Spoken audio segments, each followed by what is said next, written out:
Listen carefully, because what I'm about to tell you was never meant for your ears. In the winter of 1877, in the barren silence of Utah's high desert, a family secret was uncovered so vile that even the church, even the law, chose silence over revelation. A truth so corrosive that anyone who touched it either vanished or became complicit in protecting it. They called themselves the Fairmonts, a noble bloodline from Europe, or so the valley believed.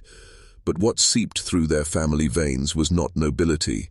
It was something older, something designed. Imagine a family that thrives on tragedy. Neighbors fall ill, rivals break, opponents suffer accidents too precise to be chance, and yet the Fairmonts prospered, generation after generation, untouched by the plagues, deaths and curses that consumed everyone else in Cedar Valley.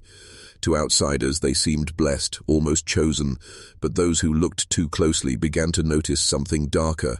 Their children spoke with adult precision before they were 10. Their daughters calculated every glance, their sons ruled every conversation.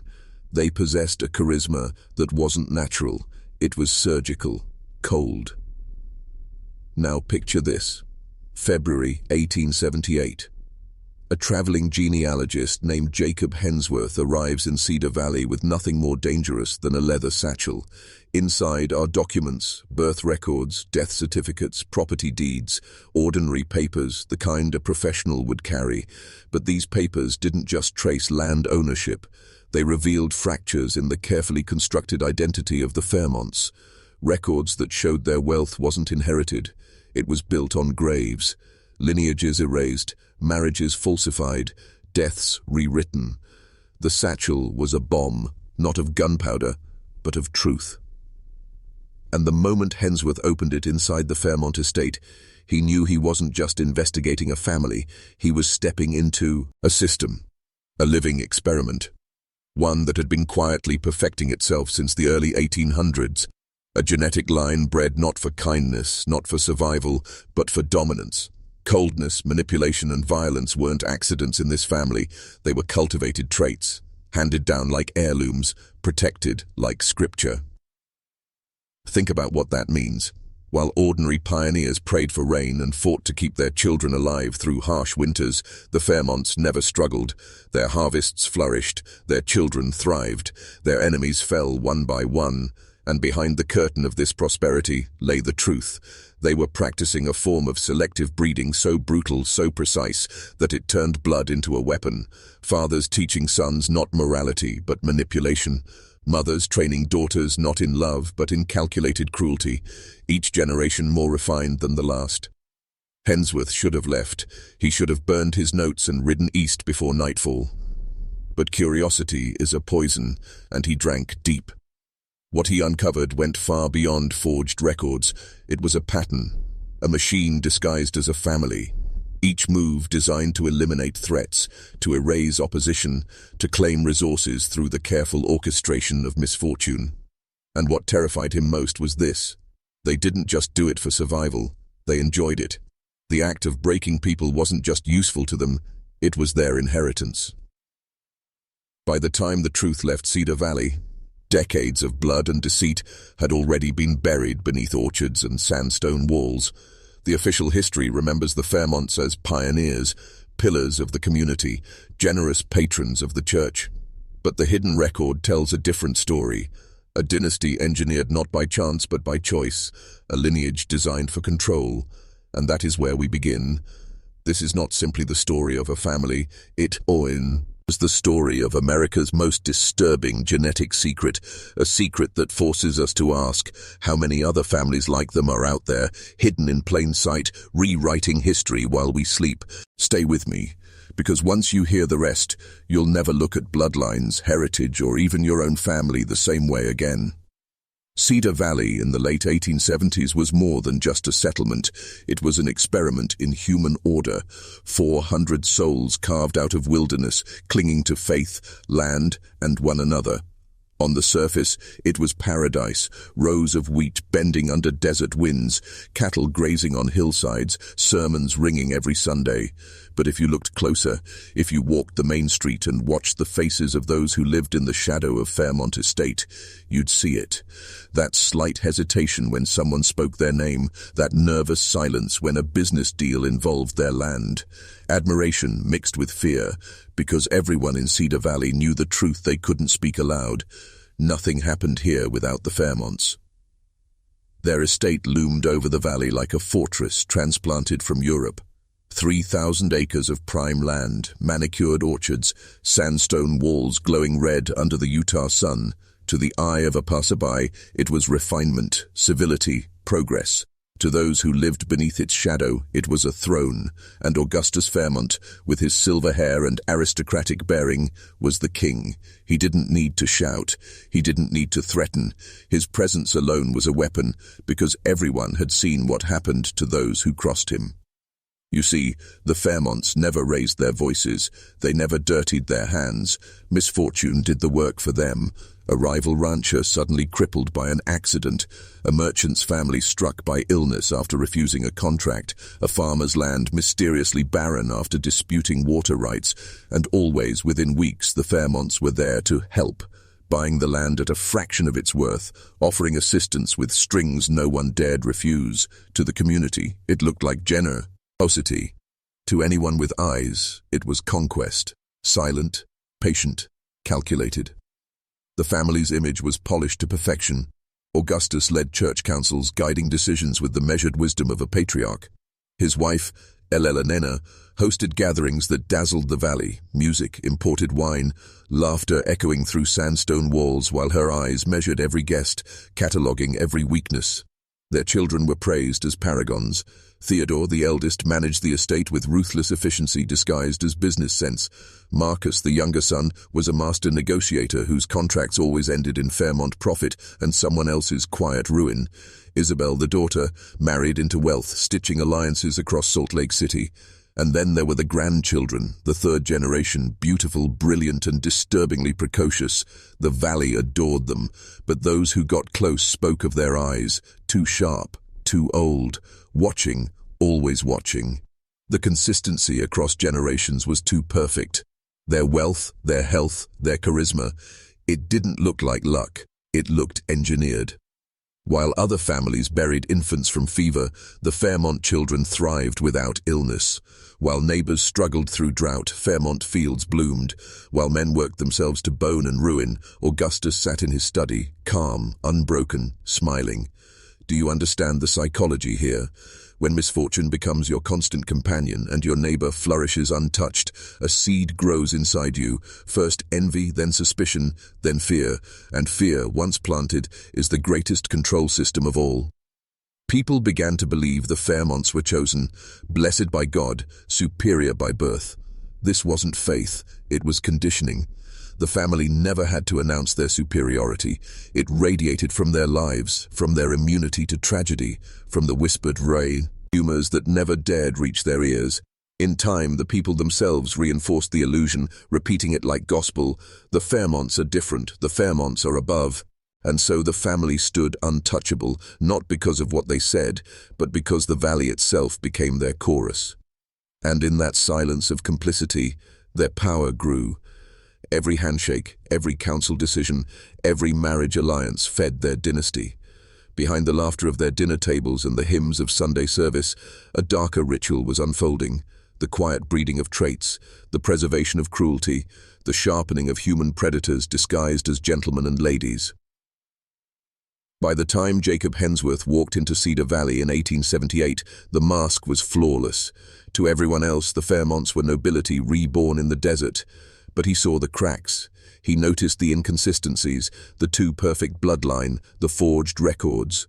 And when he sat at their dinner table, surrounded by polite smiles that concealed predatory eyes, he realized the truth. He wasn't dining with pioneers. He was sitting in the presence of a machine, an ancient system hiding behind the facade of family, a system that thrived on manipulation, fear, and silence. And Cedar Valley had already surrendered. Jacob Hensworth arrived in Cedar Valley as a professional, not a crusader. He carried his satchel like a soldier carries his weapon, not out of aggression but necessity. Each record, each certificate, each letter inside it was a fragment of truth waiting to be assembled. He had no interest in exposing a dynasty. His mission was simple: verify inheritance claims tied to a Pennsylvania estate. But men who search for truth seldom find only what they're looking for. And when truth resists, when it twists and evades, it always points to something that someone has tried to bury. At first, his meetings with Augustus Fairmont seemed routine. The patriarch spoke in measured tones, producing records as though generosity were his natural state. The documents were impressive: parchment, seals, family crests traced back centuries.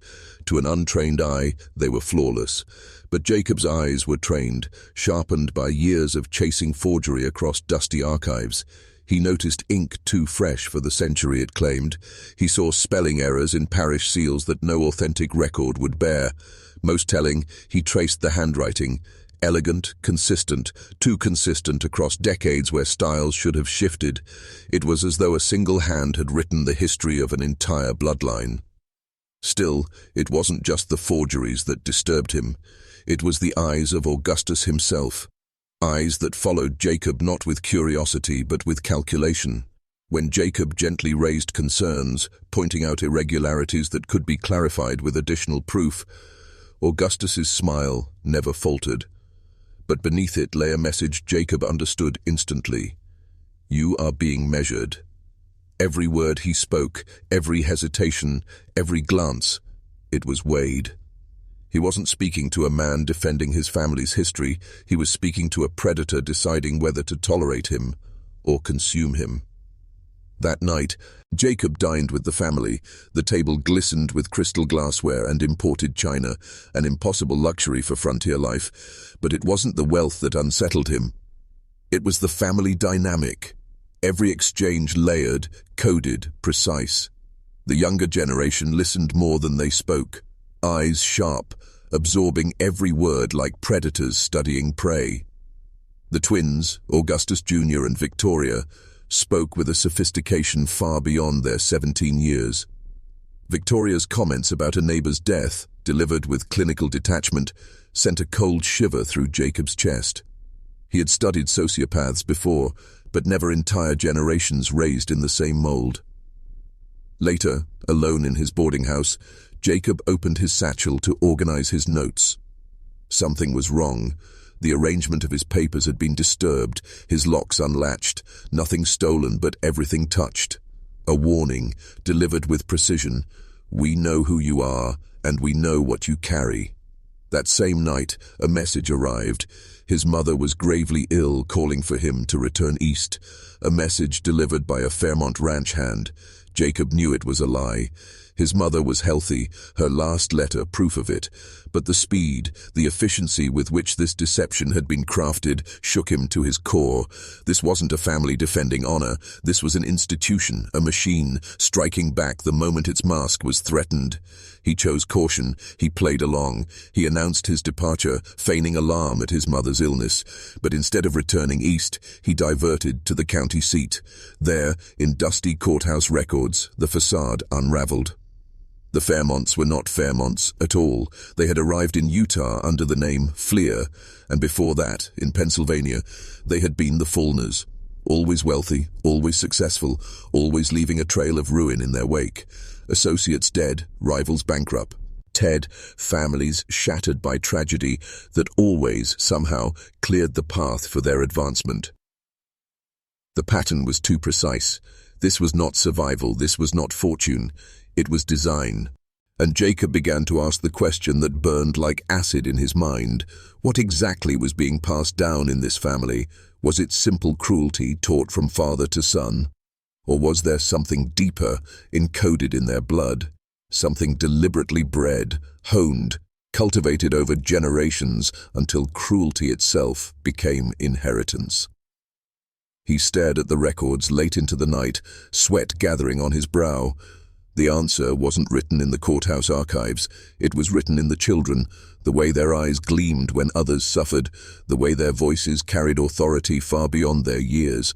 These weren't isolated personalities, they were products of a system that had existed long before Cedar Valley, perfected across states, across identities, across generations. Jacob understood then that he wasn't dealing with a family hiding their past. He was staring into the face of something far darker, a bloodline that had weaponized itself, a dynasty that treated human nature the way others treated livestock, selecting, breeding, discarding, not survival of the fittest, but the manufacture of predators. The Fairmont family was not simply lying about who they were lying about what they were, and Jacob knew deep in his gut that once he carried this knowledge there was no way back. Jacob left the courthouse with a satchel heavier than iron. The documents inside weren't just paper, they were echoes of the dead. Names, dates, deaths, dissolutions of families, all with one thread tying them together. Wherever the Fairmonts went, ruin followed. They were ghosts in plain sight, changing names, changing faces, but always repeating the same pattern. He traced them back through dusty records, through whispers preserved in ink, and every step revealed the same chilling sequence. In Missouri, the family had not been called Fairmont at all. They were the Fleers, and there Jacob found the first undeniable fracture in the myth of noble European descent. Augustus had not arrived as a nobleman, he had arrived under suspicion.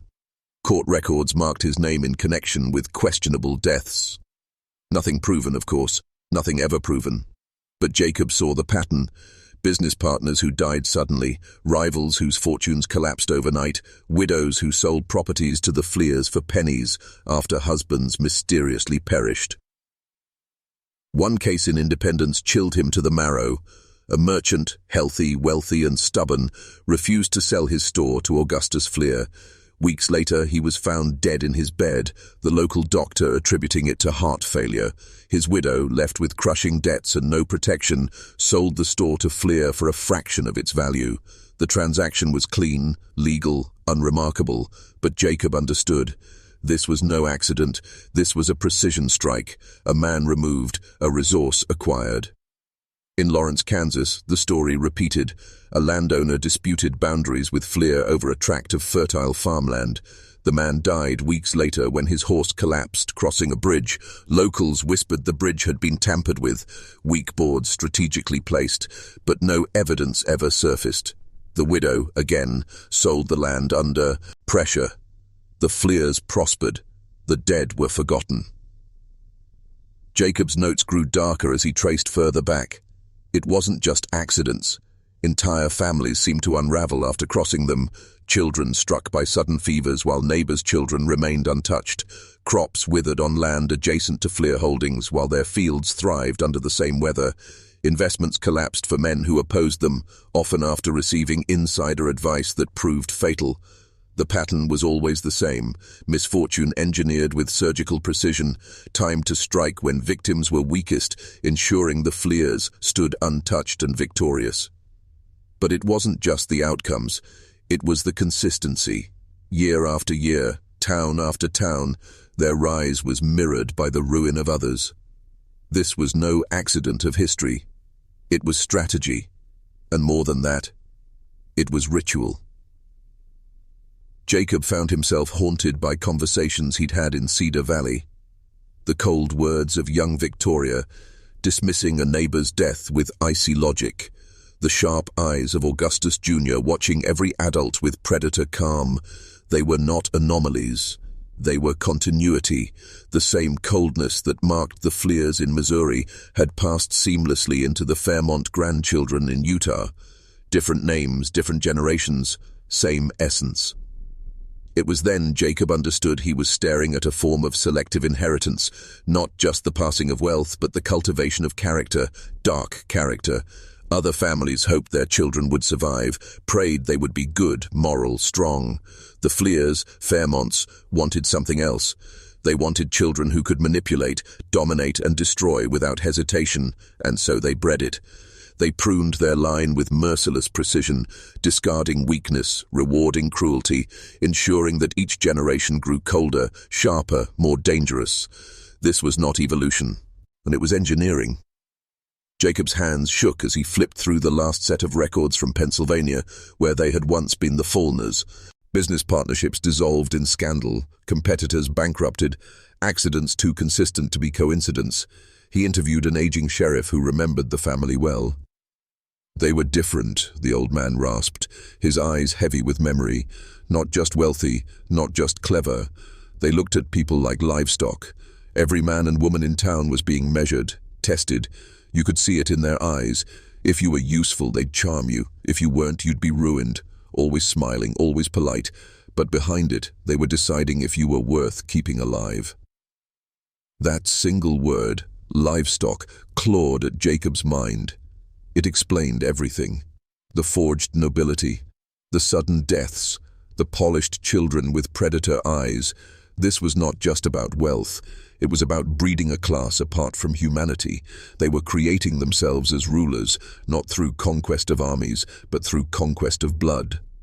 And the most chilling question Jacob could not escape was this: if the Fairmonts were capable of shaping their bloodline for domination, who else, hidden in plain sight across America, was doing the same? Jacob's satchel was now heavy, not with parchment, but with revelation. It wasn't just about forged names or suspicious deaths anymore. It was about something larger, something that seeped into every town the family had ever touched. He began to see a pattern not just in what they did to individuals, but in how entire communities bent around them. It was as if the Fairmonts, or the Fleers, or the Faulners, whatever mask they wore, were less a family and more a system of psychological control, replicated generation after generation, refined with precision until whole populations obeyed them without realizing they were obeying. Think about Cedar Valley itself. 400 souls, pioneers hardened by wilderness and faith. Yet in the presence of the Fairmonts, they softened, they submitted. Why?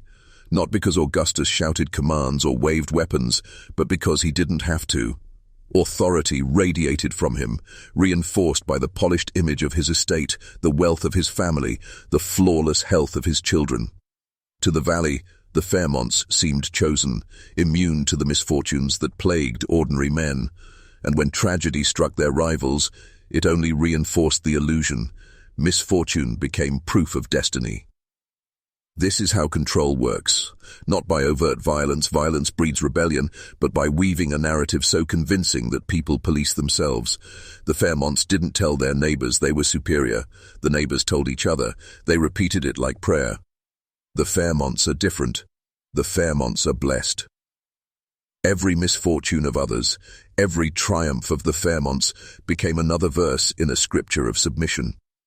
Over time, the valley no longer saw the family as equals, but as inevitable rulers, and inevitability is the deepest form of control. Jacob recognized this pattern in every town the family touched.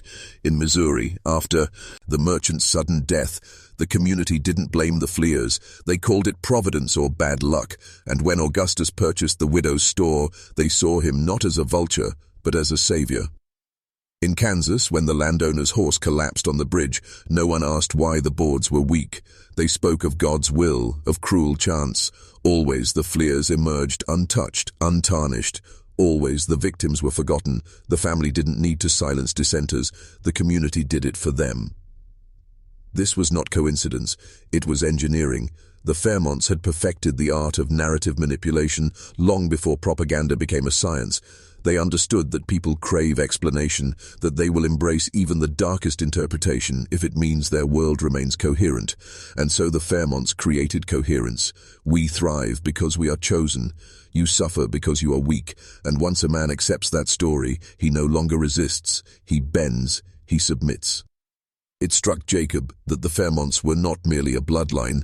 They were a living parable of domination. Their every action reinforced their superiority. Their immunity to tragedy made them seem godlike. Their wealth, their refined manners, their imported luxuries, all of it was theater designed to condition minds. What weapon is sharper than belief? What chain is stronger than conviction? When men convince themselves you are their rightful master, you never have to draw a sword. This realization gnawed at Jacob because it extended beyond the Fairmont estate. He began to wonder if the family was unique, or if they were simply one mask of a broader system. If a family in a remote valley could manipulate entire communities into obedience with wealth, spectacle, and selective cruelty, what could empires do? What could institutions, churches, governments achieve with the same tools perfected on a small scale? The Fairmonts weren't just predators of individuals. They were architects of perception. They didn't need to kill every rival. They only needed to kill enough to plant the seed of fear, then let the community water it with rumor and reverence. Each new tragedy became confirmation. Each victory became inevitability. The valley was trapped in a cage it couldn't see, one built not of iron, but of story. Jacob wrote in his journal one night, his pen trembling, "The Fairmonts have discovered the science of submission. They breed not just blood, but belief. Their children inherit cruelty, and their neighbors inherit chains." This thought tore him open.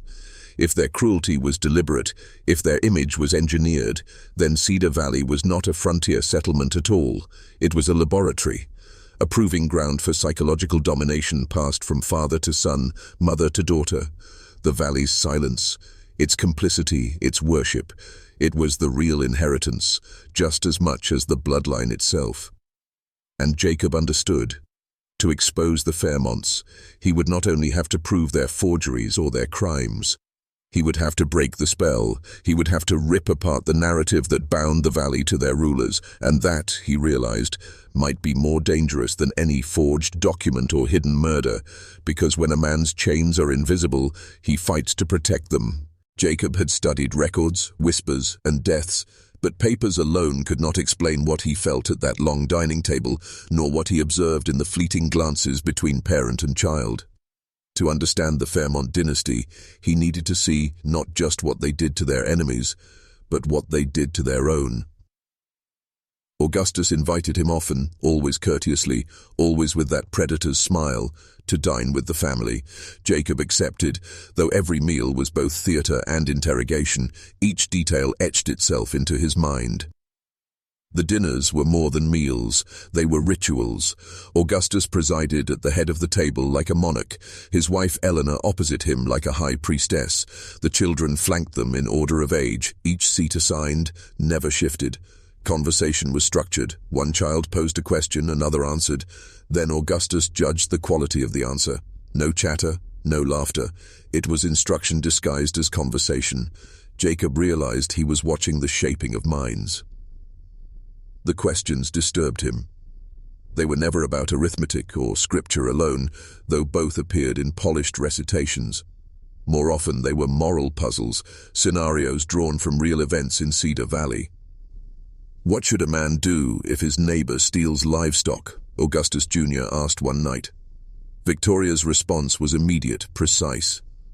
He should offer forgiveness in public, then pressure the neighbor through debt until he loses his property. Augustus smiled faintly, nodding. Correct. Forgiveness is a mask. Mercy is a leash. The younger children absorbed every word, their small faces glowing in the candlelight. Jacob watched them imprint cruelty as easily as learning letters. It wasn't just knowledge being passed down, it was strategy. The family was rehearsing dominance at the dinner table. Beyond conversation, Jacob noticed subtle gestures.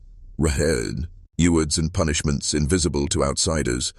A child who spoke with sharpness and calculation earned a nod, a slice of fruit, a soft word. A child who hesitated, who stammered, received silence, averted eyes, exclusion. Not physical punishment, but social exile within the family itself. And exile, Jacob realized, was worse. In this household, to be ignored was to be erased. The children learned quickly. None risked weakness twice. In the afternoons, Jacob witnessed their lessons. Augustus hired no formal tutor. Instead, he himself trained them. History, rhetoric, mathematics, even medicine. But the subjects bent always toward utility. History was taught as the study of conquest, rhetoric as the art of manipulation, medicine as the knowledge of where a man could be made weak. Even scripture was weaponized, twisted into proof of their divine right to rule. Jacob wrote in his notes, "This is not education, this is conditioning. They are breeding not just bodies, but minds engineered for domination." One evening, he stumbled upon something that chilled him more deeply than the rest. Wandering the estate at dusk, he heard faint chanting from the barn. Peering through a crack in the wood, he saw the family gathered around a lantern. A calf lay at the center, its throat freshly cut. The children stood silently as Augustus pressed their hands into the blood, one by one, instructing them to smear it across their foreheads. "Life is currency," Augustus intoned. "It must be taken to be possessed, never wasted, never squandered, always claimed." The children repeated the words in unison, their voices eerily steady. Jacob recoiled, bile rising in his throat. It wasn't mere brutality. It was ritual. A deliberate act to burn into the children's memory the association between blood and power, between cruelty and inheritance. This was how predators were manufactured. And then, as though fate wished to crush him further, Augustus looked directly toward the crack in the boards. For a heartbeat, Jacob froze, certain he had been seen. But Augustus merely smiled faintly, as if he had expected the intrusion, as if he wanted Jacob to know. Back in his boarding house, Jacob wrote furiously, his hand shaking. "They are not raising children. They are crafting successors. Every gesture, every word, every ritual sharpens cruelty and dulls mercy. Their bloodline is not accident, it is design. They are not parents, they are architects of predators." For the first time, Jacob felt fear not just of the family, but of the future. Because if this system could be maintained generation after generation, what would the Fairmonts look like a century hence? What would America look like if families like this multiplied, quietly engineering dynasties while ordinary men struggled just to survive? And in the silence of his room, Jacob realized something devastating. He had no proof that would hold in court, no evidence that could topple such a system. He had only his notes, his observations, his horror. To reveal it would mean ridicule, or worse, disappearance.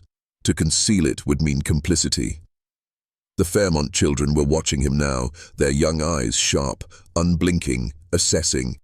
He was not merely an investigator anymore. He had been drawn into the ritual itself. He was prey under observation. If the Fairmont household was a forge for shaping predators, then Cedar Valley was the anvil where their power was tested.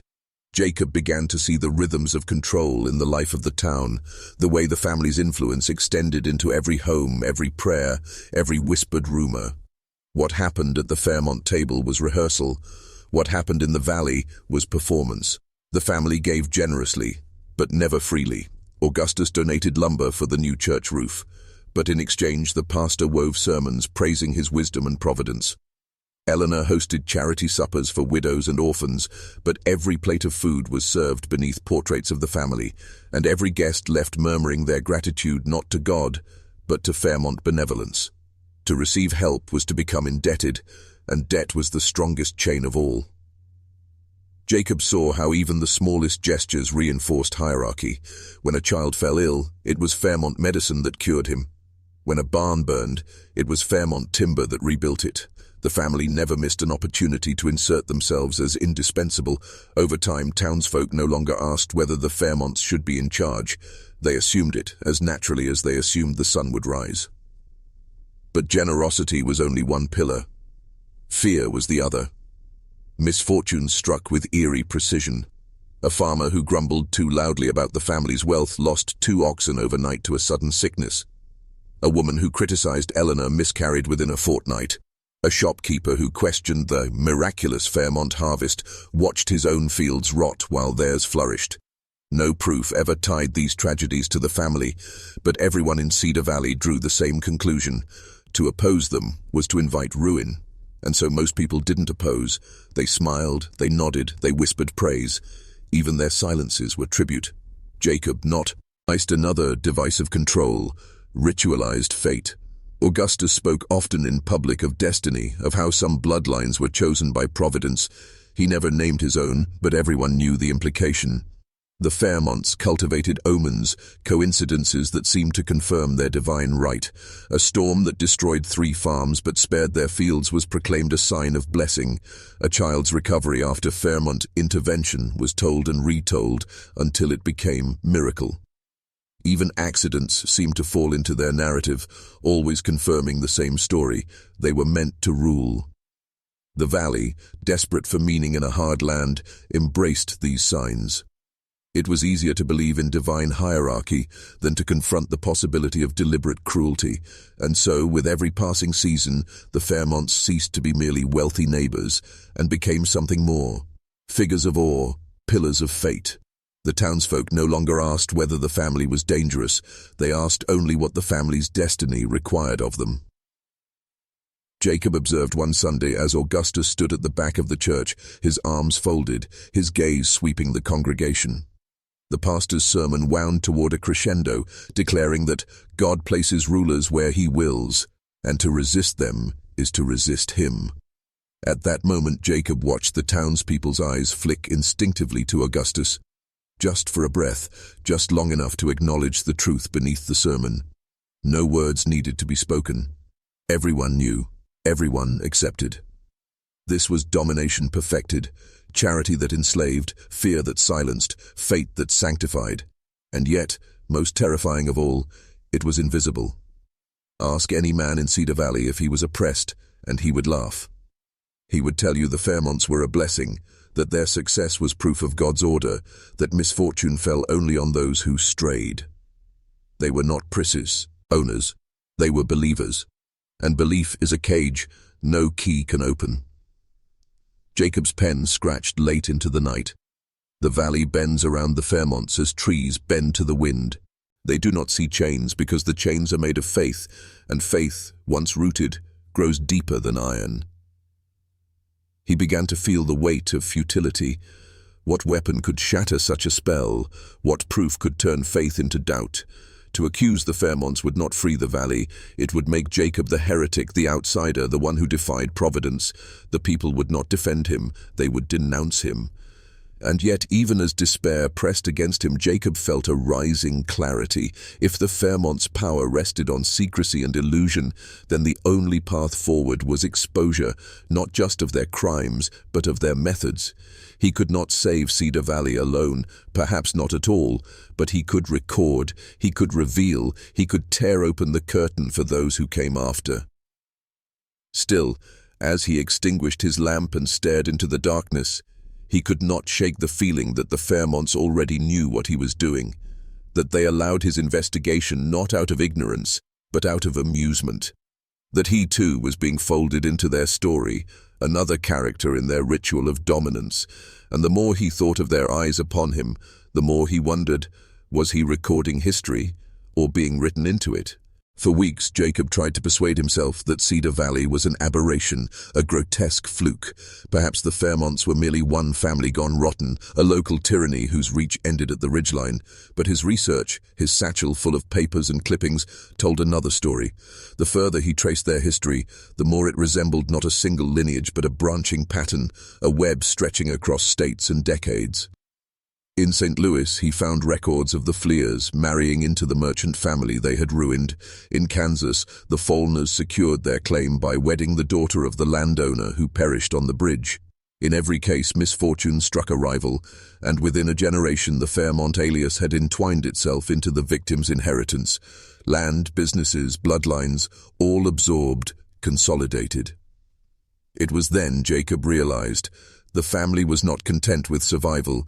They were multiplying themselves, merging with power wherever they found it, erasing rivals by consuming them.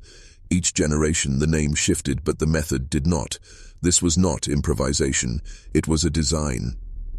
He began to suspect correspondence between branches of the family.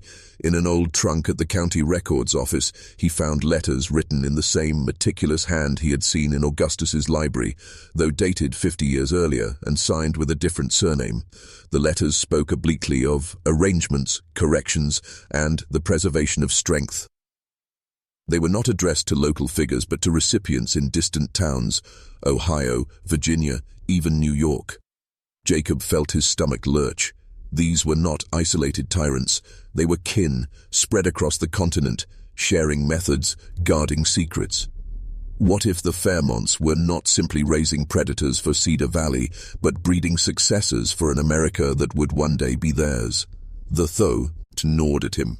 He recalled Augustus's sermons about destiny, his insistence on providence. Were these merely for the valley, or did they echo a doctrine shared across households, each branch repeating the same script? If Cedar Valley was a laboratory, then other valleys, other towns, might be the same. Each family branch a workshop for domination, each child a vessel for cruelty, refined through blood and ritual. Jacob's paranoia sharpened. He began to notice strangers in town, well-dressed travelers who dined briefly with the Fairmonts before vanishing down the road. Their features bore a disturbing familiarity. The same sharp cheekbones, the same piercing eyes, the same faintly arrogant tilt of the chin. Cousins, perhaps. Allies. Extensions of the dynasty. He wondered how many such meetings took place across the country, how many alliances were sealed in drawing rooms while ordinary men tilled their fields. One night, alone with his notes, Jacob wrote, "This is not a family. It is an order, concealed within the guise of kinship, an aristocracy of cruelty, invisible because it wears the mask of providence." The more he traced their patterns, the less he could separate history from conspiracy. Railroads, banks, land deals, he saw their fingerprints everywhere. Always subtle, always indirect. Never the name Fairmont, but always a signature, a presence, a shadow that grew darker the closer he looked. He began to wonder whether his own obsession was proof of their genius.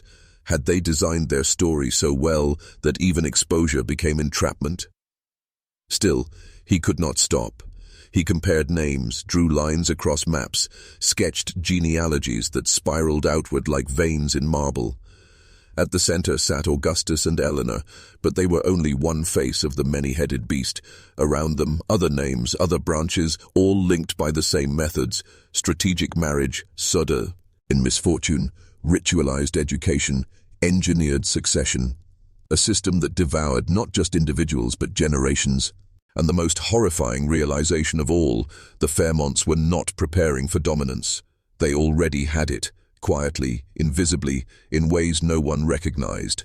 Their influence was already stitched into the fabric of America, hidden behind familiar surnames and respectable enterprises.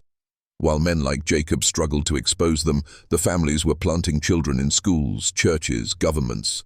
Seeds that would bloom decades later, long after Jacob's bones had rotted. Sitting at his desk, Jacob pressed his palms to his eyes. He had begun with suspicions of a forged genealogy.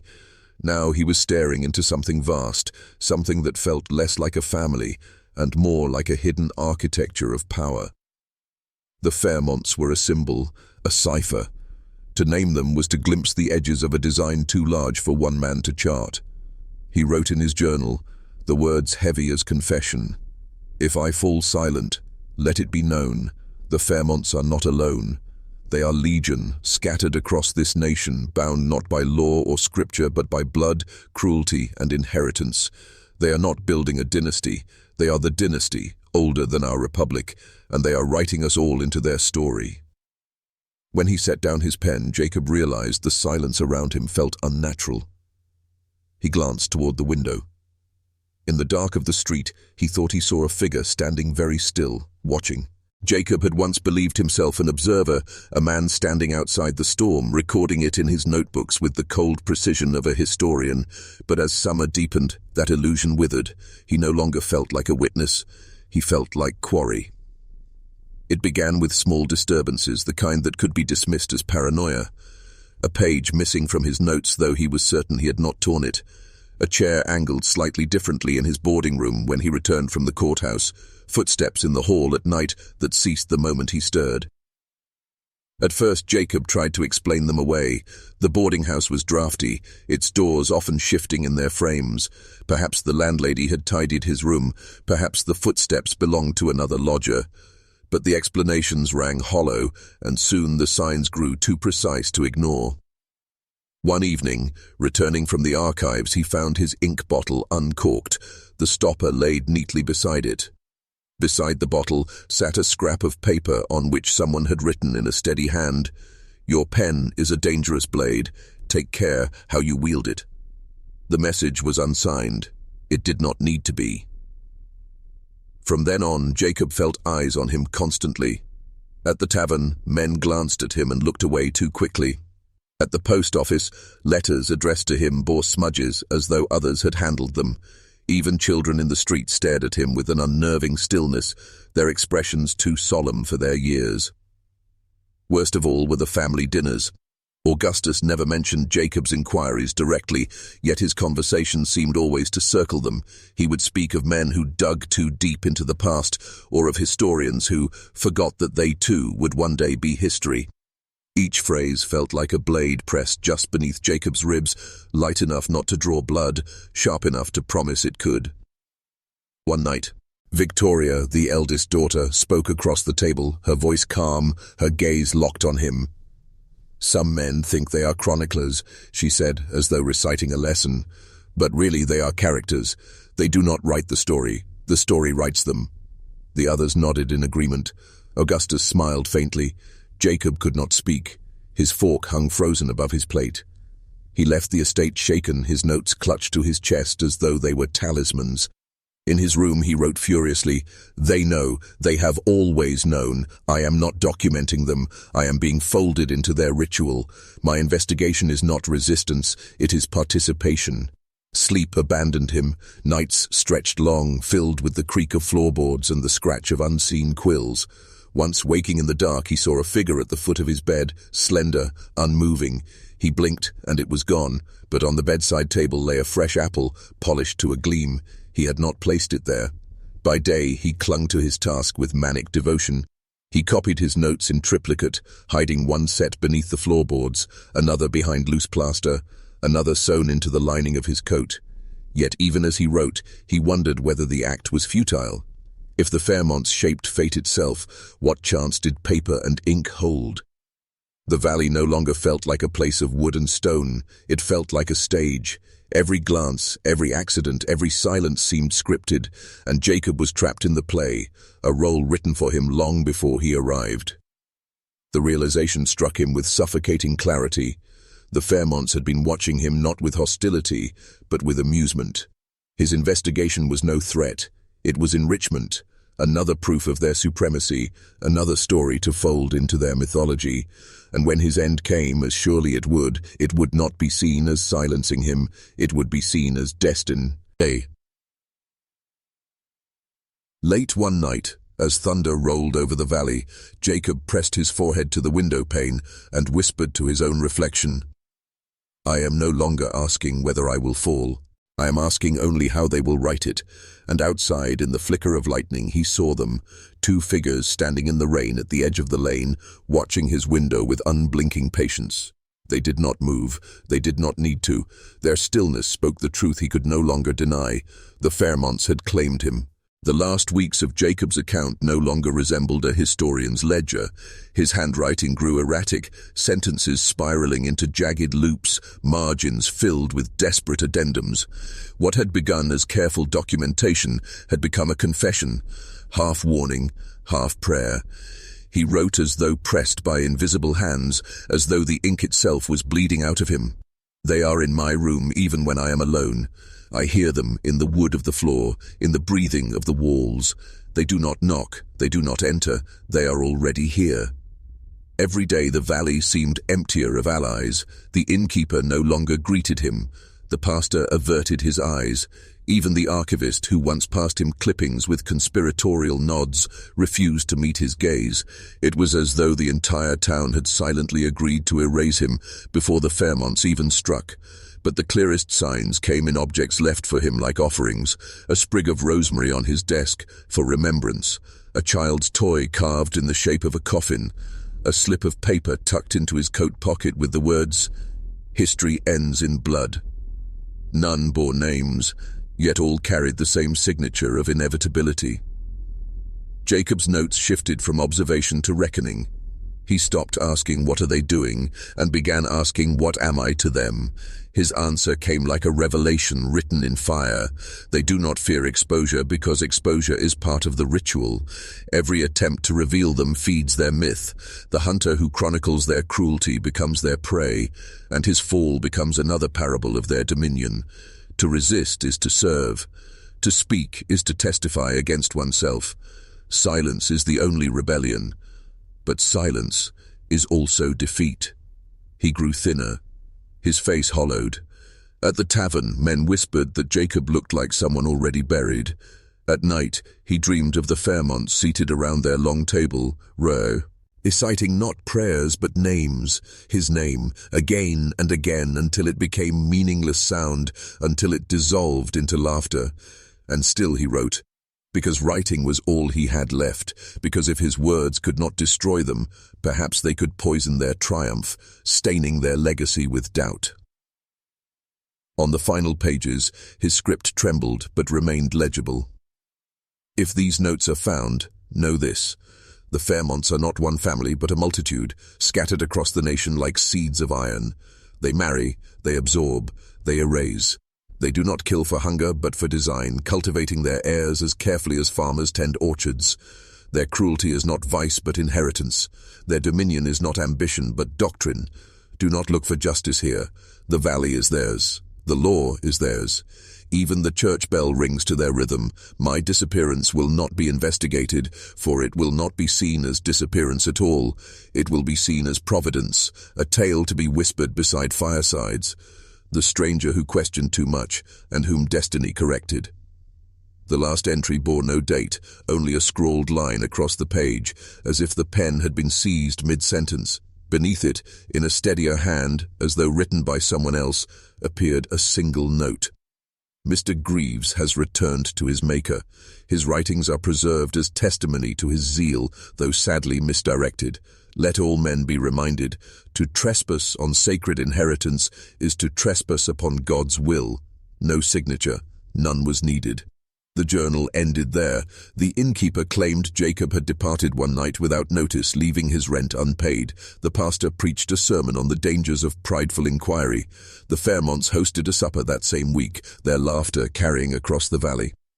And in the archives of Cedar Valley, the notebooks of Jacob Greaves lay buried among dust and mildew, unread by the townsfolk, unremarked by history, until someone someday should open them again and feel the cold gaze of the family still watching through the ink.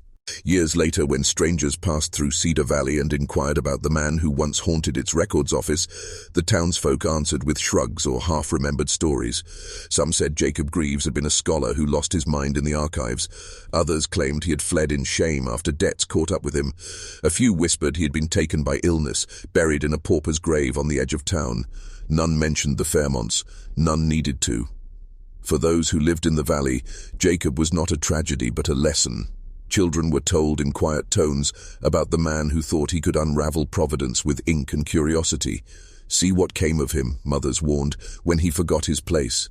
His name became a cautionary tale, reshaped into parable.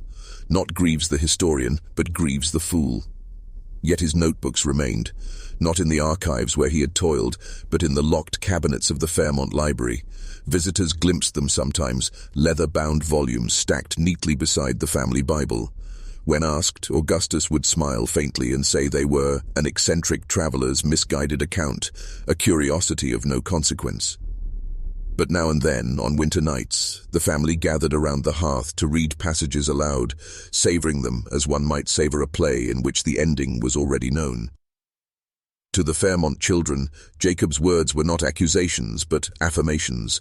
His fear, his dissent, his final cries against inevitability, all proved that the family's inheritance endured. If one man, with all his diligence and skepticism, could be reduced to another anecdote in their lineage, what greater evidence of their destiny could there be? His investigation had not weakened their myth, it had cemented it. Outside the valley, the story traveled in quieter ways. A cousin in Virginia wrote of a curious manuscript that might, indeed, serve as a tool for teaching heirs about vigilance. A branch in Ohio copied whole passages into their private catechisms, treating Jacob's frantic observations as scripture inverted, not warnings against power, but confirmations of it. His words spread not as indictment, but as fuel. And so the cycle repeated. New heirs were instructed with Jacob's notebooks as proof of what happened when outsiders intruded upon the family's current. Young sons learned to speak his name not with fear, but with amusement. Daughters were told to remember how even the sharpest minds could be bent into instruments of the dynasty. Jacob Greaves had set out to expose the Fairmonts. In the end, he became part of their liturgy. His downfall was folded neatly into the pattern, another stitch in the tapestry of inheritance. And in Cedar Valley, the house on the hill remained lit each night, its windows glowing against the dark fields. Passers-by swore the light seemed eternal, as though the family inside were not dining or reading or praying, but simply watching, forever watching, for the next Jacob Greaves to wander too close. The notebook surfaced again in 1994, not in Cedar Valley but in Salt Lake City, inside the estate sale of a minor Fairmont cousin. The auction catalogue listed them blandly as journals of genealogical interest, late 19th century. Most bidders ignored them, more eager for antique furniture and silverware, but one man lingered. Dr. Stephen Lark, a young lecturer in American folklore at the University of Utah. Lark purchased the lot for less than $50. To him, the leather-bound volumes were a curiosity, another eccentric's ramblings to fold into his research on rural myths. He brought them home, stacked them beside student essays, and thought little more of it, until a sleepless night led him to open the first volume. What he read unsettled him. The entries began with dry genealogical notes, just as one might expect. Names, dates, marriages. But as he turned the pages, the writing twisted into fevered accounts of manipulation, of a family bent on cultivating cruelty as inheritance. He read about faces in windows, about gifts left like warnings, about the suffocating inevitability that drowned Jacob Greaves. By dawn, Lark was pacing his apartment, the words replaying in his mind. They do not kill for hunger, but for design. Their cruelty is not vice, but inheritance. It was, he told himself, nothing more than the unraveling of a paranoid man. And yet, something in the tone rang too sharp, too specific, to dismiss entirely. The deeper he read, the more unease settled over him. Jacob's descriptions of the Fairmont children, their uncanny stillness, their calculating glances, reminded him of people he had met in his own circles, professors who maneuvered departments like chessboards, politicians who smiled with warmth yet spoke with knives. Was it coincidence, archetype, or inheritance still alive? Lark began to dig. He searched property records for Cedar Valley. He tracked the Fairmont name across censuses, land deeds, marriage registries. And what he found mirrored Jacob's claims. The family never faltered. No bankruptcies, no premature deaths, no trace of scandal. Their lines spread outward into business, law, and politics, always upward, never down. At first, Lark planned to write an article, a piece for a historical journal about paranoid genealogical myth. But the more he researched, the more he hesitated. Colleagues warned him gently. The Fairmonts are real, they're powerful. Be careful. One older professor leaned close during a faculty dinner and whispered, "If you've stumbled into their orbit, close the book, put it back." But he couldn't. Like Jacob, curiosity gnawed at him. He copied sections of the notebooks, annotating them late into the night, and then the disturbances began.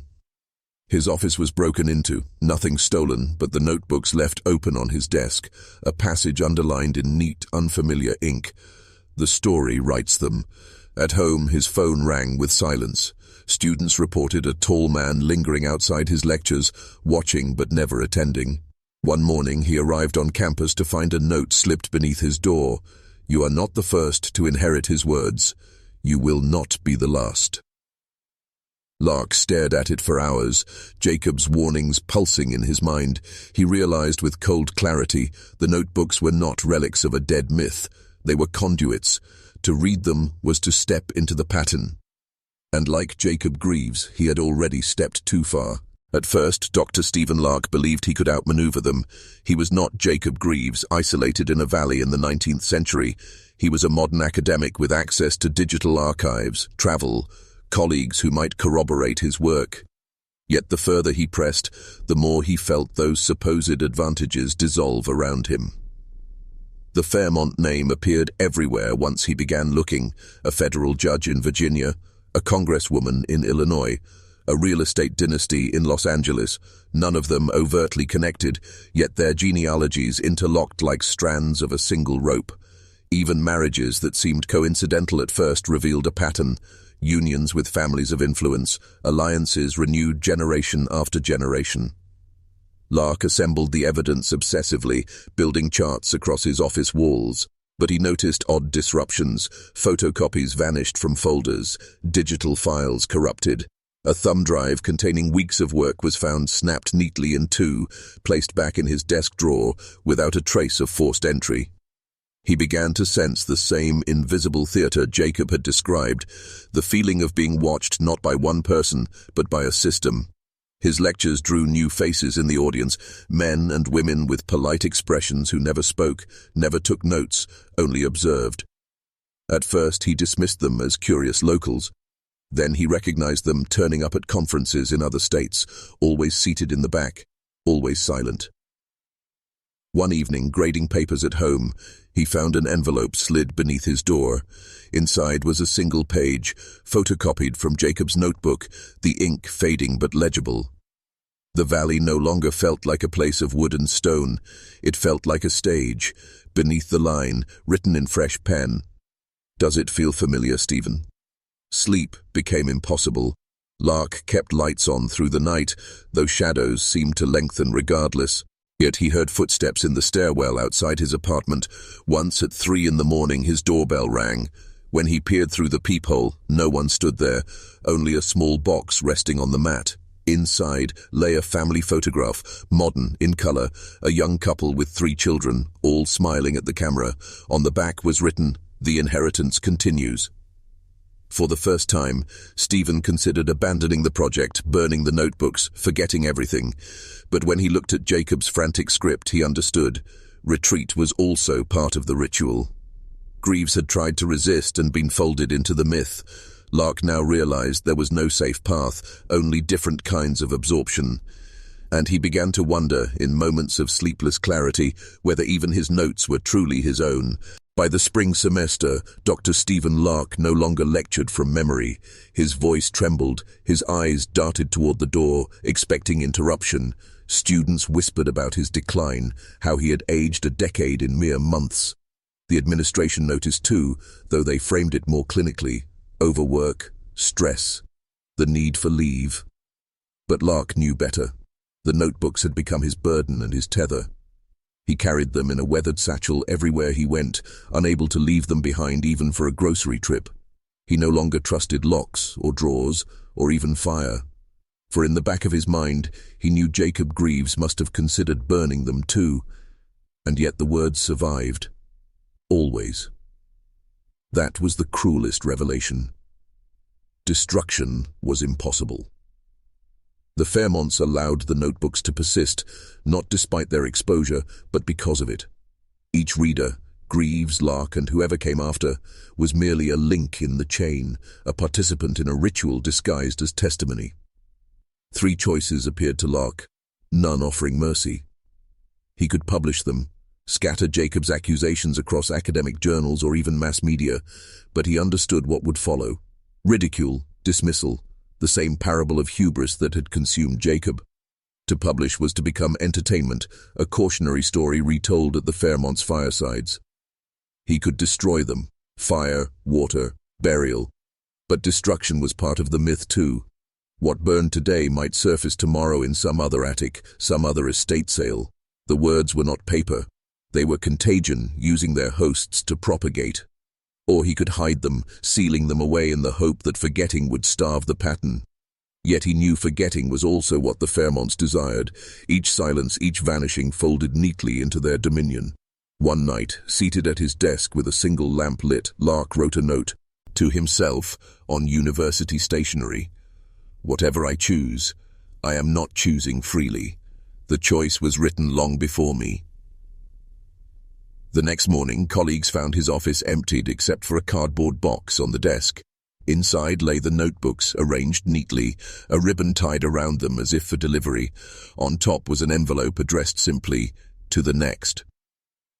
The university secretary, assuming they were misplaced research materials, stored the box in a records closet. Years passed, offices shifted, staff retired. The notebooks waited, dust settling over their leather covers, until another pair of curious hands would break the ribbon. Of Dr. Stephen Lark, little remained. Some claimed he resigned suddenly, moving abroad. Others said he disappeared into the desert, wandering until heat and thirst consumed him. No body was ever found, no obituary was written. Only the notebooks endured, just as they always had. You found them by accident. The records closet was supposed to contain nothing more than course catalogues and departmental minutes from the 1970s. You were looking for material on budget allocations, dull evidence for a dissertation footnote. The box stood out only because it didn't belong. Older, heavier, its cardboard soft with age, a ribbon tied clumsily around a stack of leather-bound volumes. At first you thought them misplaced Bibles, then you opened the top cover and saw the handwriting, dense, frantic, unspooling across the page as though the ink itself resisted containment. Jacob Greaves. The name recurred in the margins. Dates, 1874, 1875, 1876. Later, other handwriting appeared, different, sharper, notes signed S.L. Stephen Lark. Your pulse quickened. These weren't ordinary records. They were... what exactly? Confessions? Folklore? Madmen's journals? You told yourself you would skim a few pages and leave them for the archivists, but the words did not permit skimming. They pulled you in. Greaves cataloguing the Fairmont lineage with obsessive precision, Lark layering his annotations, circling passages, underlining Jacob's despair. Then his own words bleeding into the margins as though the two men had begun to share a single voice across a century. You caught yourself glancing at the door of the records room, uneasy without knowing why. The silence thickened. The notebooks seemed to breathe. One phrase repeated across the pages, written by both men. The story writes them. The words struck you with the force of recognition, though you could not say why. You closed the book sharply, trying to laugh off the chill that spread down your arms. Just ink on paper. Just superstition. But then you noticed the envelope resting at the bottom of the box. It was brittle with age, addressed in looping script, to the next. Your throat tightened, against your better judgment. You opened it. Inside was a single sheet, Jacob's handwriting fading to sepia. If you are reading this, then you are already inside it. The inheritance requires witnesses. The witnesses require heirs. We write, and so we are written. Do not imagine you will resist. Resistance is part of the pattern. Below, in a firmer hand, Lark had added, I thought I was studying history. I was wrong. It was studying me. Now, it is studying you. You set the page down, heart hammering. For a long moment, you considered returning the box, walking away, pretending you had never opened it. But your fingerprints were already on the leather, your breath already across the dust. And in the corner of your vision, you thought, no, you knew, you saw movement. A shadow where no shadow should be. A figure watching, silent, patient. You closed the notebooks carefully, almost reverently, and tied the ribbon again. But it did not matter, because you understood. You were not the finder of these words. You were their continuation. The inheritance had reached you. You are still here. That is how it begins, always. The reader lingers too long, fingers hovering on the page, eyes retracing sentences even after the meaning has settled. The Fairmonts need no chains, no doors, no blades. They need only attention. To read is to enter. Jacob thought he was mapping a lineage. Lark thought he was studying a myth. Both were wrong. They were conduits, scribes serving a pattern older than the valley, older than the house, older than names themselves. Their words were never theirs. And now, neither are yours. Consider what has already happened. You turned each page despite the warnings. You let the story into your mind, allowed it to arrange itself among your thoughts. Already you have replayed certain phrases, tested them on your tongue. The story writes them. Already you have wondered whether the family could exist still outside these words. Already the pattern has shifted from fiction to speculation, from speculation to possibility. That is how inheritance works, not through blood alone, but through belief. Each reader becomes a witness. Each witness becomes an heir. And heirs are never free. Perhaps you will laugh, set the manuscript aside, dismiss this as clever artifice, but the laughter is part of the script too. Jacob scoffed at first. Lark rationalized. Both ended as voices layered upon the same page. The pattern does not demand faith, it demands repetition. You have already repeated it by reading. Somewhere tonight, a window will glow in a house on a hill. Perhaps not in Cedar Valley, perhaps closer. You may not notice it at first. A light where none should be, a figure framed in stillness, watching, always watching. When you recall these words later, in the silence before sleep, you will wonder if you chose to remember them or if remembering was chosen for you. That doubt is the doorway, and once opened, it never closes. So take comfort in this. You are not alone. Jacob Greaves once wrote for you. Stephen Lark once preserved for you. Now you carry the line forward. You are the continuation. And when you speak of this story, because you will, the pattern will move again, quietly, efficiently, as it always has. You are still here. That is how it begins. You think it ended, don't you? That the last line closed the circle, that the inheritance was sealed neatly in words already written. But the truth is simpler and far more dangerous. The story does not end. It expands. Every attempt at conclusion is only a pause, a breath before the next sentence. Jacob thought he had finished with his warnings. Lark believed he had made his final choice. You believed the curtain had fallen in section 16. But here you are, reading still. That persistence is the proof. The pattern is not content with silence. It requires continuation. Look closely at how it moves. A name passed in margins. A page slipped into a box. A draft printed and abandoned. A digital file opened by curious eyes. The story does not need permanence, only transmission. Whether in paper or screen, whether read by candlelight or the glow of your phone, it adapts. It always adapts, which means it has already adapted to you. Perhaps you sense it already, the way certain sentences seem heavier than others, pressing themselves into memory, the way you feel observed when you linger too long, as if someone were waiting for you to finish. That is no accident. It is the inheritance at work. Quiet, invisible, irresistible.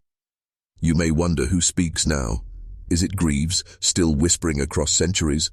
Lark, scribbling in margins? Or is it something larger, older, using them as mouths the way it now uses me, and will one day use you? The voice does not matter, only the continuation matters. And so this is not a conclusion, but a command. You will tell someone. Perhaps not immediately, perhaps not even consciously.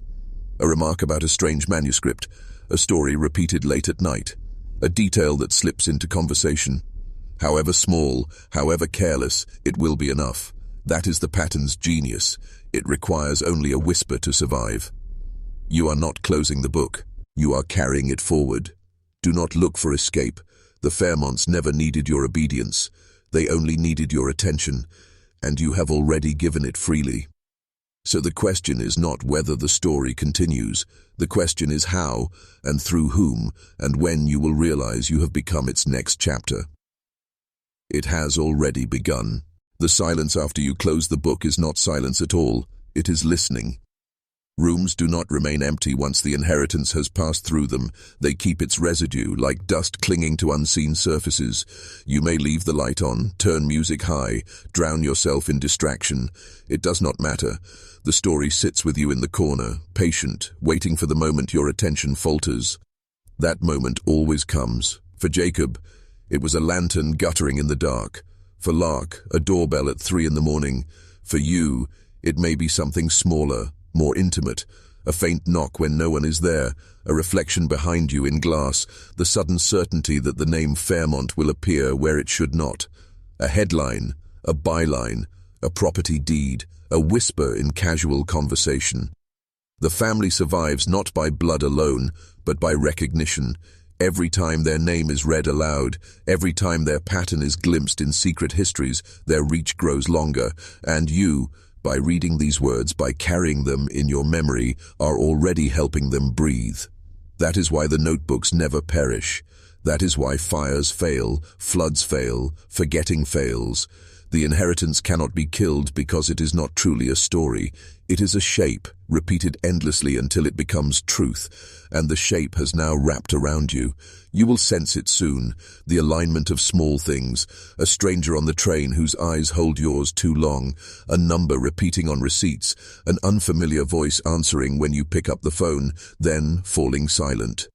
These are not accidents. They are rehearsals. The play has begun, and you are written into its cast. Do not try to flee. Jacob fled and was consumed. Lark resisted and was folded back into the pattern. Their mistake was believing they were exceptions. There are no exceptions, only continuations.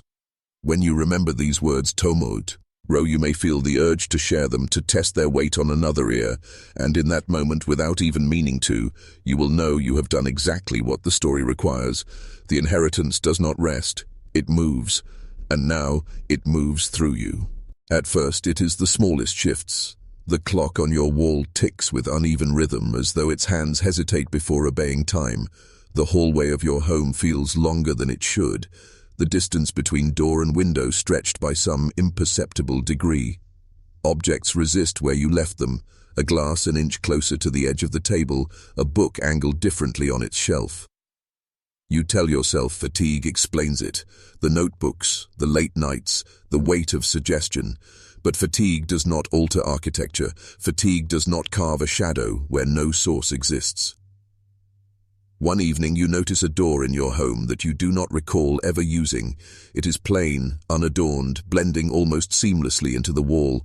You pass it quickly, pretending it belongs, yet you cannot recall where it should lead. Later, when you summon courage to look again, the door is gone. This is how the pattern announces itself, not with thunder or spectacle, but with doubt. Doubt rewrites reality as efficiently as ink rewrites memory. Soon the changes escalate. Street names seem unfamiliar, though you have walked them all your life. A colleague misremembers a story you told only days ago, insisting it happened differently. When you protest, they stare at you as though you are mistaken. Their certainty terrifies you more than the error itself. Then comes the stillness. Entire hours where the world feels muted, slowed, as if waiting. Cars pass on the street, but their movement is unnatural, too smooth, too exact, like lines drawn on glass. Voices drift through walls, muffled, carrying no words you recognize. And always, in the periphery, a figure, tall, patient, indistinct, watching without moving closer. You know its name before you allow yourself to think it. The Fairmonts have found their way through the margins, through the hesitations, through you. Reality bends not because I force it, but because the inheritance requires it. Each witness reshapes the world to make room for them. Jacob built his maps, Lark left his notes, and now you, whether you choose to or not, are altering the air around you simply by remembering. The house on the hill has no fixed place. It emerges wherever the pattern thrives. If you look long enough into the distance, any distance, you will see it waiting, lit from within. And when you finally enter, the world you knew will have already vanished. You do not remember the journey, only the arrival. One moment you were in your own world, surrounded by familiar walls, anchored by ordinary time. The next, you are standing before it. The house, the shape you have glimpsed in margins and dreams, on hillsides and reflections, has resolved into solidity. Its windows burn with steady light, though no power runs to them. Its door waits, half open, as if expecting you. The silence around it is absolute. No wind, no insects, not even your own breath. For a heartbeat, you believe you might step back, that you might turn, return, escape. But there is no back. There is no elsewhere. The house is not in a place. The house is the place. You step forward. The wood beneath your feet groans like something alive, yet it does not give way. The air smells of dust and ink, of pages turned and retold. Shadows shift across the walls as though they are reading you. Inside, the rooms are endless. Hallways branch and curve, looping into themselves. Every corridor is lined with doors, and every door opens onto another corridor. Some bear mirrors, reflecting you at strange angles, older or younger or not you at all. Others display fragments of lives not your own. Jacob hunched over his maps, Lark scrawling in fury, strangers you have never seen but recognize as kin in inheritance. The house is not haunted. The house is haunting. You wander until the shape reveals itself. A library, vast beyond geometry, shelves stretching into shadow. On every shelf 1,000 volumes. You run your hand along their spines and each carries a name. Some you know, some you do not, some that have not yet been born. All are heirs, all are continuations. And then you see it. A gap, an empty space awaiting its book. The waiting is unbearable. You understand without being told. Your story belongs here. The words you read, the words you carry, the words you will speak, all of them are the pages filling the empty space. The inheritance completes itself as you step closer. The book binds shut. The shelf accepts it. The silence breaks. You are inside now, part of the house, written as all others before you were written, and the door waits, open still, for the next. The story is finished. The story has only begun.